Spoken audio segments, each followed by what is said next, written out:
Halo, selamat pagi, salam sehat untuk kita semua. Baik, di sini saya akan menjelaskan materi terkait perkembangan pada hewan. Nah, sebelum kita lanjut, perkenalkan nama saya Ana Maria Kiwaikun dengan NIM 2201040079 dari Program Studi Pendidikan Biologi Fakultas Keguruan dan Ilmu Pendidikan Universitas Nusa Cendana. Baik, langsung saja. Yang pertama yaitu teman-teman bisa lihat pada slide. Terdapat tabel perbandingan fase perkembangan pada hewan, di mana ada tahapan perkembangan embrionik yang meliputi fertilisasi, morula, blastula, gastrulasi, dan organogenesis. Pada gambar pertama ini terdapat fertilisasi pada Pisces. Nah, pada gambar tersebut menggambarkan dengan jelas bagaimana proses fertilisasi atau pembuahan terjadi pada sebagian jenis ikan.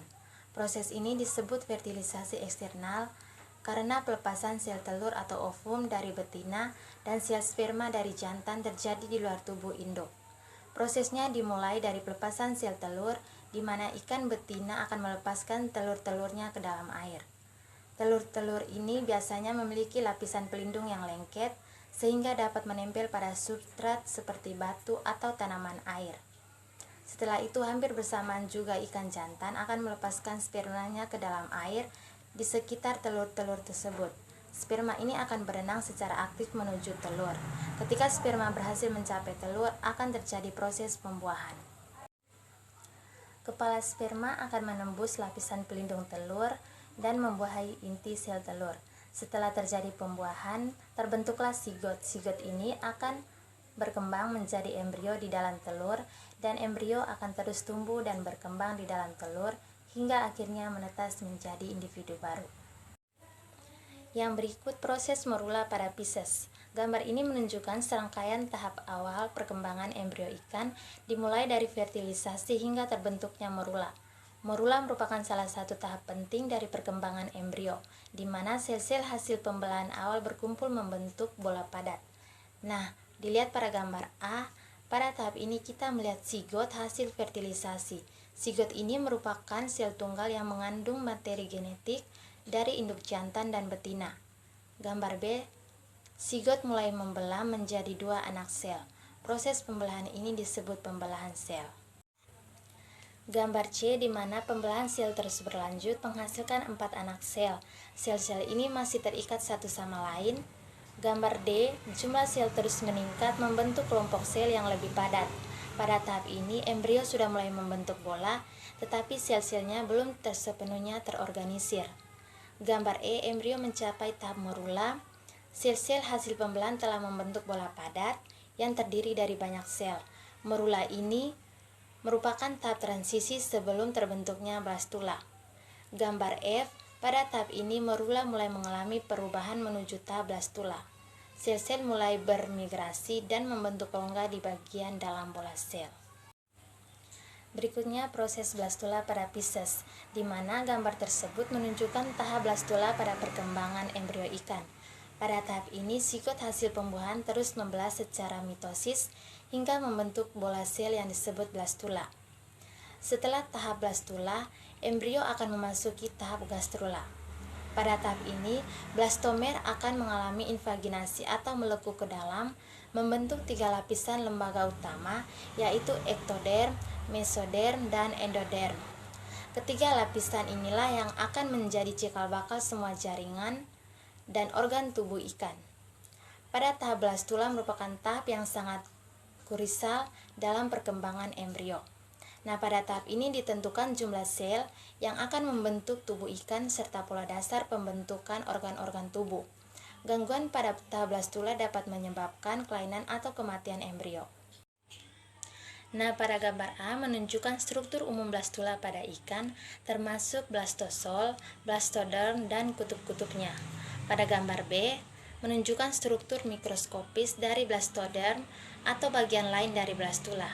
Dan gambar C menunjukkan perkembangan embrio ikan pada tahap yang lebih lanjut, di mana 3 lapisan lembaga utama sudah terbentuk. Yang berikut proses gastrulasi pada Pisces. Nah, awal mula gastrulasi ditandai dengan adanya kelompok-kelompok sel yang disebut epiblast dan hipoblast. Epiblast ini akan mengalami invaginasi atau melekuh ke dalam yang akan terus berlanjut sehingga sel-sel epiblast akan bergerak ke bagian dalam embrio dan menempati posisi di antara epiblast dan hipoblast. Sel-sel yang berinvaginasi ini akan lapisan mesoderm baru. Lapisan mesoderm ini akan terletak di antara ektoderm lapisan terluar dan endoderm lapisan terdalam. Selain itu, sel-sel epiblast yang tidak berinvaginasi akan tetap berada di permukaan dan membentuk ektoderm. Sementara itu, hipoblast akan membentuk endoderm. Selama proses gastrulasi terjadi juga pembentukan sumbu tubuh embrio. Sumbu tubuh ini akan menentukan bagian kepala, ekor, punggung, dan juga perut embrio. Setelah proses gastrulasi selesai, embrio ikan akan memasuki tahap organogenesis, di mana ketiga lapisan germinal ini akan berkembang menjadi berbagai macam organ tubuh ikan. Berikutnya fertilisasi pada amfibi. Terlihat pada gambar merupakan proses fertilisasi eksternal pada amfibi, yaitu di mana yang pertama katak jantan memanggil katak betina dengan suara khas, dan ketika katak betina merespons suara tersebut, maka katak jantan menaiki tubuh katak betina dengan memegang leher katak betina. Kemudian katak jantan mengeluarkan sel sperma dan betina mengeluarkan sel telur secara bersamaan dalam air sehingga keduanya terjadi proses pembuahan. Kemudian ada proses pembentukan blastula pada amfibi, di mana zigot terbentuk dari hasil fertilisasi sel telur oleh sperma. Zigot akan mengalami serangkaian pembentukan sel secara cepat yang disebut segmentasi. Pembelahan ini terus berlanjut hingga terbentuklah bola sel padat yang disebut morula.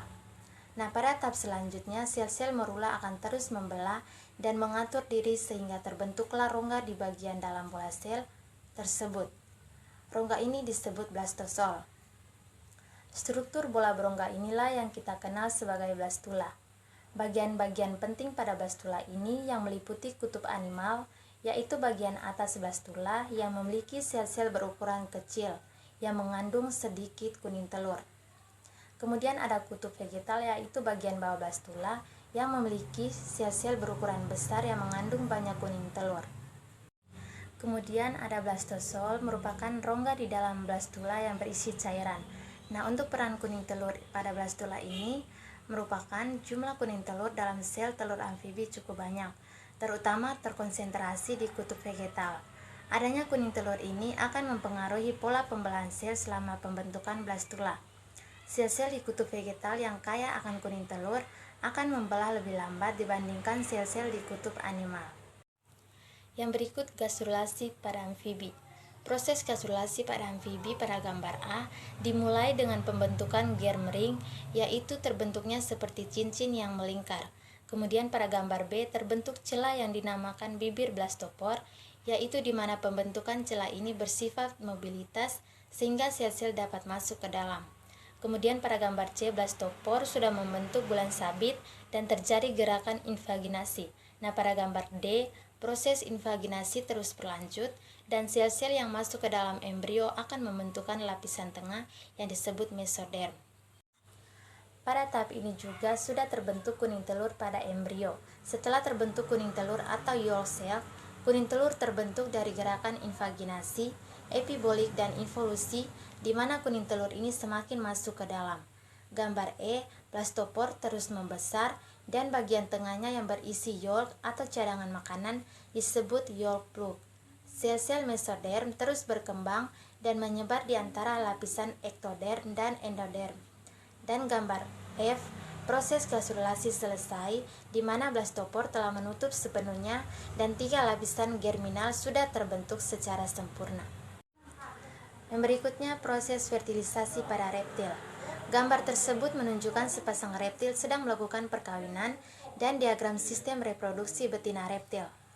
Proses fertilisasi pada reptil diawali dengan perkawinan.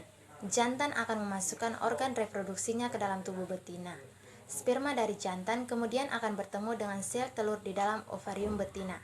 Proses peluburan antara sel sperma dan sel telur inilah yang disebut fertilisasi. Setelah terjadi fertilisasi, sel telur yang telah dibuai akan bergerak menuju oviduk. Oviduk sendiri merupakan saluran yang menghubungkan ovarium dengan kloaka, di mana dalam oviduk telur yang telah dibuai akan dilapisi oleh cangkang. Cangkang ini berfungsi untuk melindungi embrio yang sedang berkembang di dalam telur. Setelah dilapisi cangkang, telur akan bergerak menuju kloaka dan kemudian dikeluarkan dari tubuh betina. Yang berikutnya proses merula pada reptil. Nah, pada gambar tersebut menunjukkan tahap perkembangan embrio pada reptil, di mana setelah terjadi pembuahan antara sel telur dan sperma. Sel tunggal hasil pembuahan ini akan mengalami pembelahan berulang kali. Kemudian hasil dari pembelahan berulang ini adalah terbentuknya kumpulan sel yang rapat dan berbentuk bola padat. Kemudian sel inilah yang disebut morula. Morula ini seperti buah RBI kecil yang terdiri dari banyak sel. Berikutnya ada proses merula pada Aves, di mana pada gambar A terlihat telur embrio yang terdiri dari dua area, yaitu peluksida atau area transparan sebagai tempat perkembangan embrio. Untuk area opaka atau area gelap di tepi telur sebagai pelindung dan memberikan dukungan struktural. Adapun daerah marginal yaitu di mana sel-sel mulai berpindah tempat untuk struktur yang lebih kompleks. Gambar B merupakan peningkatan aktivitas seluler di area peluksida, sel-sel mulai tumbuh dan membelah. Untuk gambar C, terlihat sel mulai bergerak menuju marginal zone di antara batas area peluksida dan opaka yang menandakan embrio memasuki tahap awal gastrulasi. Dan terakhir gambar D, struktur terlihat embrio semakin jelas dan di area peluksida beradaptasi yang lebih kompleks. Yang terakhir, proses fertilisasi pada mamalia. Gambar ini merupakan proses fertilisasi atau pembuahan. Pada mamalia, termasuk manusia, fertilisasi terjadi di dalam tubuh betina, tepatnya di saluran telur atau oviduk. Semuanya berawal dari jutaan sperma yang dilepaskan oleh pejantan saat kawin. Sperma-sperma ini kemudian melakukan perjalanan panjang dan melelahkan di dalam saluran reproduksi betina. Dalam perjalanannya, sperma akan dibantu oleh kontraksi otot-otot saluran reproduksi dan juga oleh zat-zat tertentu yang dihasilkan oleh tubuh betina. Setelah sampai di tempat tujuan yaitu sel telur, sperma harus menembus beberapa lapisan pelindung. Lapisan pertama yang harus ditembus adalah zona peluksida. Zona peluksida ini merupakan lapisan yang cukup tebal dan keras. Untuk dapat menembus lapisan ini, sperma akan mengalami reaksi akrosom. Reaksi akrosom ini menyebabkan keluarnya enzim-enzim yang berfungsi untuk melubangi zona pelusida. Dan setelah berhasil menembus zona pelusida, kepala sperma akan menyatu dengan membran sel telur. Saat terjadi persatuan ini, membran sel telur akan mengalami perubahan sehingga tidak ada lagi sperma yang dapat masuk. Hal ini bertujuan untuk mencegah terjadinya pembuahan oleh lebih dari satu sperma. Kemudian, tahap terakhir dari proses fertilisasi adalah fusi inti. Inti sel sperma akan bergabung dengan inti sel telur membentuk sebuah sel tunggal yang disebut zigot. Zigot inilah yang kemudian akan berkembang menjadi embrio. Sekian video pembelajaran singkat dari saya, semoga dapat bermanfaat.